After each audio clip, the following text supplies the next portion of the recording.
పుట్టిన పాపలకు పుట్టినరోజు నుంచి సంవత్సరంన్నర వరకు విటమిన్ D3 డ్రాప్స్ కంపల్సరీగా వేయవలను. ఎందుకంటే విటమిన్ D3 అనేది తల్లిపాలలో బేబీకి సమృద్ధిగా లభించదు. సో కావున సప్లిమెంటరీగా విటమిన్ D3 డ్రాప్స్ కంపల్సరీగా పుట్టిన పాపకు నుంచి సంవత్సరంన్నర వయసు వరకు కంపల్సరీ వేయవలను.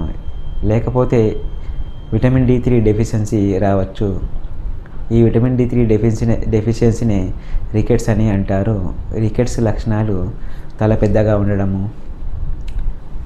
రిస్ట్ జాయింట్ వెడల్పు కావడము, మాడ ఇంకా మూసుకోకపోవడము, కాళ్ళు వంకరగా అవడము, అండ్ చెస్ట్ డిఫరెంట్ షేప్లోకి రావడము, పొట్ట ఉబ్బి రావడము, ఇలాంటి రికెట్స్ లక్షణాలు, నడవకపోవడము, ఇట్లాంటి లక్షణాలు రావచ్చు. కావున కంపల్సరీ పుట్టిన పాపకు పుట్టినరోజు నుంచి సంవత్సరంన్నర వయసు వరకు విటమిన్ D3 డ్రాప్స్ కంపల్సరీగా వాడవలను. Thank you.